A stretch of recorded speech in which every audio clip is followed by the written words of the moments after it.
Hello, good morning everyone.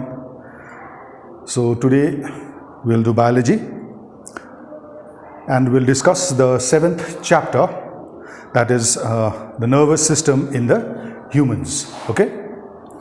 Now, you can focus on the screen now. The nervous system in higher organisms. Vertebrates, including fish, amphibians, reptiles, birds, and mammals, have a well-developed nervous system. For what? For the coordination of body movements and all the other activities. So, the organ system that brings about coordination and integration of different body activities is called the nervous system. It is a complex network of nerves that carry messages to and from the brain and spinal cord to various parts of the body. Now we just have to remember that it is an organized network of billions of specialized cells called nerve cells, or you can have a look at the diagram on the screen, that is called the neuron. Though this is the structure of a neuron. So it has a main body here, which is known as the cell body or the cyton.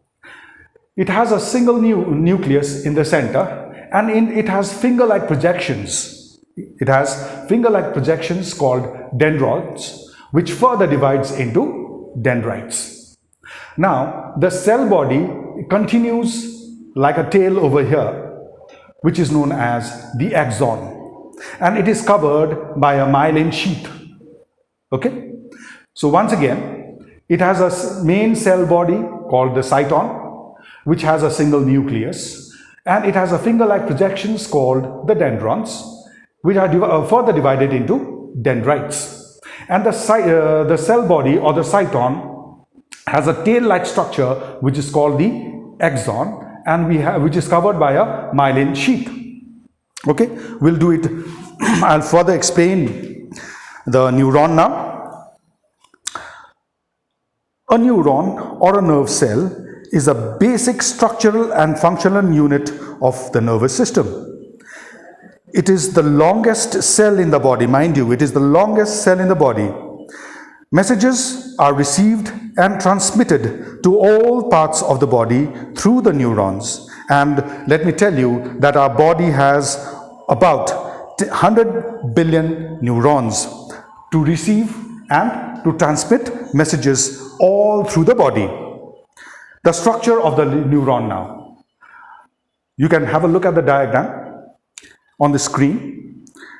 The neuron has 3 parts: the cell body, the axon, and the dendrites. The cell body is called the cyton, which contains the nucleus. Many short fibers called dendrons arise from the cell body, and they further divide to form dendrites. Now, what is the function of the dendrites? The dendrites receive messages from other neurons. So the dendrites over here, they receive, this is connected. The axon endings of another neuron is here. So now the dendrites will now receive the messages from the other neurons. There is a single long fiber called axon which extends from the other side of the cell body, and it is covered by a myelin sheath. It's an insulating sheath, okay? Myelin sheath. So now, axon is the most important part of the neuron. Why? Because it carries messages from the cell body of one neuron to another. So it is the main body of the neuron, which carries messages from the cell body of one neuron to another. Now, the messages they are carried out by the neuron in the form of electrical signals, And this electrical signal is called the impulse. So the messages travel along the nerve cell in the forms of a wave of chemical disturbance called the neuron, called the impulse, and the impulse is like the electrical signal. Okay, so the electrical signal are the messages which is carried by the neuron from one neuron to another neuron. Now we have the synapse.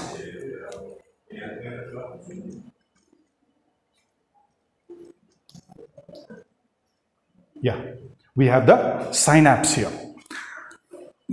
The synapse between the two neurons. Now, before we talk about the synapse, I'll just let you know that neurons, two neurons, they do not come together into direct contact with each other. Let me tell you once again that the neuron do not come into direct contact with each other. They communicate with one another via synapse, wherein the axon terminal of one neuron lies very close to the dendrites of the other. As you can see, the axon endings of one neuron is not in direct contact with the dendrites or the dendrites here, and the space between the nerve endings over here and the dendron is known as the synapse. Okay, so synapse is actually the junction where communication between two neurons take place. So the space between the axon endings and the dendrites over here, they do not directly contact with each other. So this space in between them is known as the synapse. Okay, now there are different types of neurons. So this is the structure of the nerve. Okay, so there are different types of nerves. This is the nerve fiber or the axon of the axon or the dendron here. The sheath of insulating material, this is the myelin sheath, and these are the bundles of nerve fibers. So this is the structure of the nerve. Okay, now there are different types of nerves. So what does a nerve cell do now? What is it? So nerve cells or neurons are joined end to end, forming a nerve. So different nerve cells, they come together and join end to end to form a nerve. A nerve consists of a cord-like structure with a number of nerve fibers bundled together like the strands of a telephone cable. So there are different types of nerves now. There are three kinds of nerves depending upon the direction in which they transmit the impulse. Okay, first is the sensory nerve. First one is the sensory nerve. These are the nerves that carry messages from the sense organ to either of the spinal cord or to the brain. So what does the sensory nerve do? It carries messages or the impulse, the electrical signals from the sense organ to the brain or the spinal cord. Like whatever you feel by your skin, the sensation or the impulse is taken from the skin to the brain or the spinal cord through the sensory nerves. They contain only sensory fibers. For example, the optic nerve, which carries messages from the eye to the brain. They send messages from the eye to the brain is a sensory nerve. So any nerves that carry messages from the sense organs to the brain or to the spinal cord is called the sensory nerves. Now, another type of nerve is the motor nerve, which just does a function just opposite to the sensory nerve. So what does it do? These nerves carry messages in the form of response from the brain or the spinal cord to other parts of the body. So it carries messages. Whatever you see, to perceive the sensation of sight, the brain will send the message from the brain to the eye. That's how you can see the things. You can visualize the things so that you can see properly and understand what it is. So these are the functions of the motor nerve. Again, these nerves carry messages in the form of response from the brain or the spinal cord to other parts of the body, such as the muscles or the glands, and they contain only motor nerves. For example, nerves arising from the brain leading to the muscle of the eye are the motor nerves. Now, the first, we talked about the sensory nerve, the motor nerves, and now we come to the mixed nerves. As the name implies, that the nerves perform the function of both the sensory as well as the motor nerves. They transmit electrical impulses from the external nervous system to the muscles of the body. They contain both the sensory and the motor fibers. For example, very good example of motor nerves are the nerve that transmit messages to the tongue is a mixed nerves. Okay, so there are three types of nerves: sensory nerves, motor nerves, and mixed nerves. And mixed nerves both contains both the type of nerves, the sensory nerves as well as the motor nerves. Now, based on the place from where they arise, nerves are of two types: the cranial nerves and the spinal nerves. Cranial, something to do with the brain, and spinal nerves, obviously, something to do with the spinal cord. So the cranial nerves, these nerves arise from the brain, as I already told you, and reach other organs in the head region. Once more, these nerves arise from the brain. The cranial nerves arise from the brain. It has the origin from the brain, and it reaches organs in the head region. There are 12 pairs of cranial nerves in the body. Next is the spinal nerves. These nerves arise from the spinal cord and reach various parts of the body. So there are 31 pairs of spinal nerves in the body. So based on the place from where their nerves arises from, it is divided into, I told you earlier, it is cranial nerves, which arises from the brain and has 12 pairs of cranial nerves in the body, and spinal nerves, which arises from the spinal cord and connects the various parts of the other parts of the body. And there are 31 pairs of spinal nerves in the body. Now we come to the nervous system in human beings.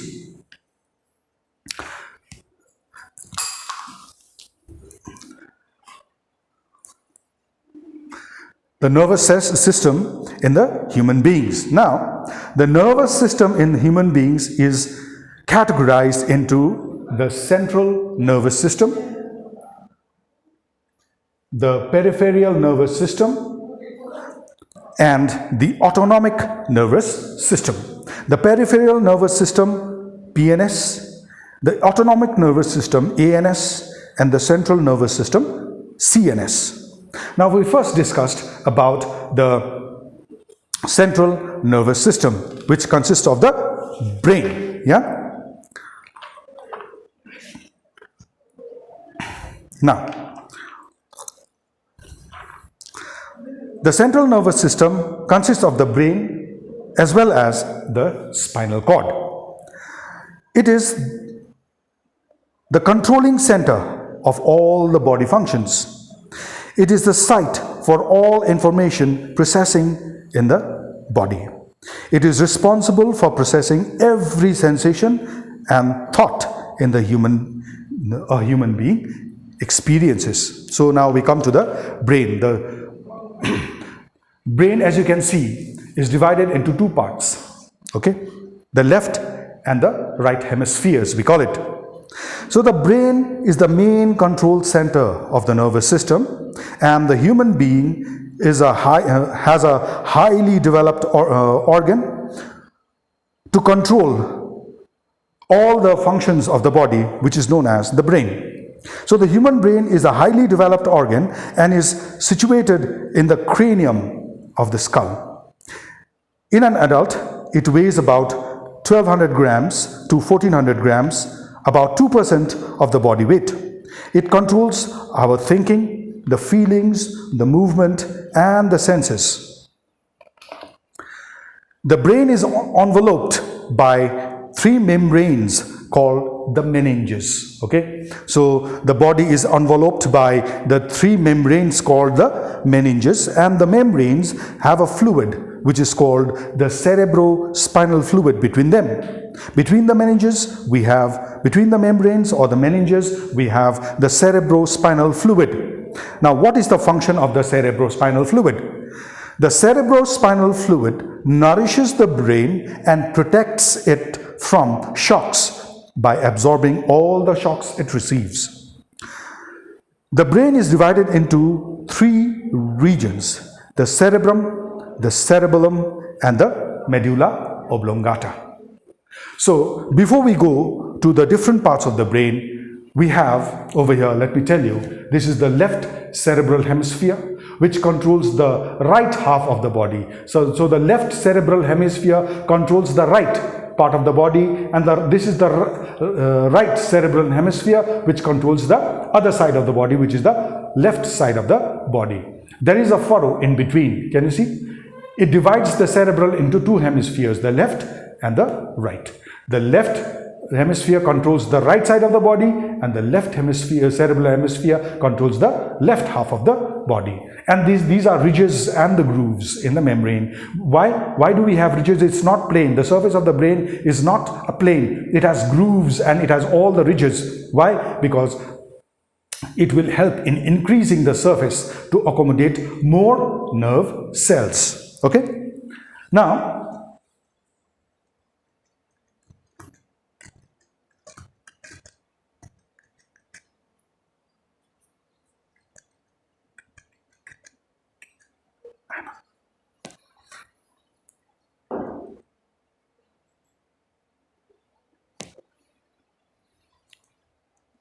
so as you can see, the meninges here.